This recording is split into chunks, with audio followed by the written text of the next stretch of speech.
అందుకే అంటారు. అందరూ నడిచిన దారిలో నడిచే కన్నా రొటీన్‌కో భిన్నమైన ఎత్తులలో ఆడే ఆటతో కలిగిన ప్రయోజనాలు వేరే లెవెల్‌లో ఉంటాయి అండి.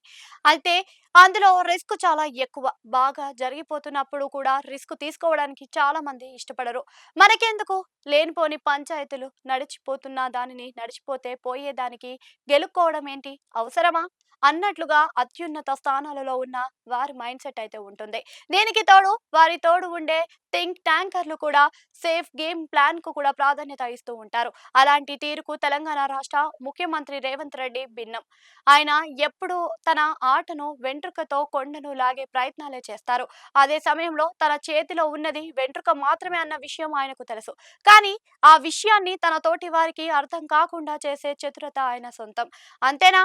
ఎంతటి తేలికైన వస్తువు అయినా దాన్ని వాడిని అనుగుణంగా అది పనిచేస్తుందన్నది కూడా తెలిసిందే. అందరికీ ఉన్నట్లే బ్రూస్లీకి శరీర అవయవాలు ఉన్నాయి. కానీ వాటితో చాలా మందికి పట్టని వస్తువుల సహాయంతో ఆయన చేసే మ్యాజిక్ ప్రపంచం ఎప్పుడూ చూసేసింది. ఆయన చేతిలో ఉండే కాగితపు ముక్క సైతం చాకు కంటే పదునుగా పనిచేస్తుంది. సీఎం రేవంత్ తీరు కూడా అలాగే ఉంటుంది. తన వద్ద ఉండే పరిమిత వనరులు ఆయన భారీ లక్ష్యాన్ని నిర్దేశించుకుంటూ ఉంటారు.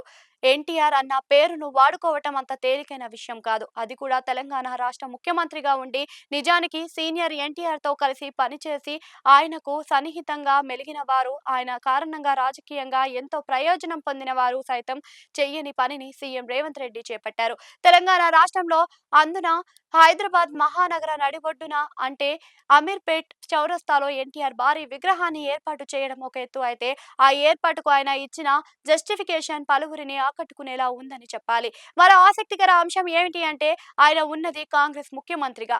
ఈ రోజుకు కాంగ్రెస్ పార్టీ ఎక్కువగా ప్రస్తావించేది ఇందిరాగాంధీనే. ఆ తర్వాతే రాజీవ్‌ను. అలాంటి ఇందిరాగాంధీని ఎన్టీఆర్‌కు మధ్య గడిచిన ప్రత్యక్ష, పరోక్ష యుద్ధం తెలిసిందే. అలాంటి రెండు భిన్న ధృవాలను కలిపి వారందరినీ ఒకే వేదిక మీద పొగడటం అంత తేలికైన విషయం కాదు. ఆ పనిని చాలా సులువుగా చేసేశారు. అంతేనా? ఎన్టీఆర్‌ను కులాలకు, మతాలకు, ప్రాంతాలకు అతీతమైన వ్యక్తి అని, ఆయన నిలువెత్తు స్ఫూర్తి అని చెప్పడం ద్వారా కొత్త రాజకీయ సమీకరణలకు తెర తీశారా అని చెప్పాలి. ఎన్టీఆర్ విగ్రహాన్ని ఏర్పాటు చేయడం ద్వారా సీఎం రేవంత్ కు నెగెటివ్ తప్పించి పాజిటివ్ ఏమాత్రం కాదన్న వాదన కొందరు వ్యక్తం చేస్తున్నారు.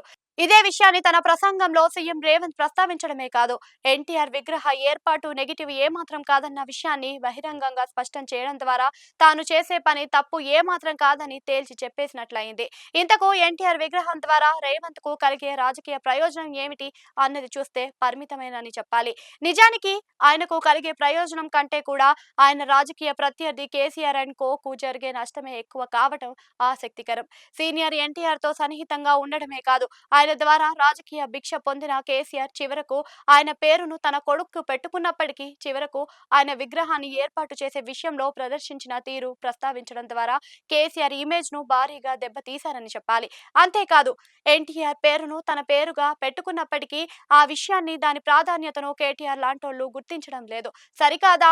సీనియర్ ఎన్టీఆర్ విగ్రహాన్ని ఏర్పాటు చేసే విషయంలో వ్యతిరేకిస్తున్న తీరు బహటంగా ప్రస్తావించడం ద్వారా రాజకీయంగా కేసీఆర్, కేటీఆర్‌ను దెబ్బతీశారని చెప్పాలి. అదే సమయంలోని ఎన్నికల సందర్భంగా ఇచ్చిన హామీని నెరవేర్చడం తప్పించి తనకు తానుగా సొంతంగా ఏమీ చేయలేదన్న విషయాన్ని స్పష్టం చేయడం ద్వారా తాను మాట ఇస్తే అదెంత కష్టమైనదైనా సరే పూర్తి చేస్తానన్న సంకేతాన్ని ఇచ్చినట్లయింది. అందరి అంచనాలకు భిన్నంగా వ్యవహరించే సీఎం రేవంత్ వైఖరి ఆయనకు శ్రీరామ రక్షణగా చెప్పక తప్పదు.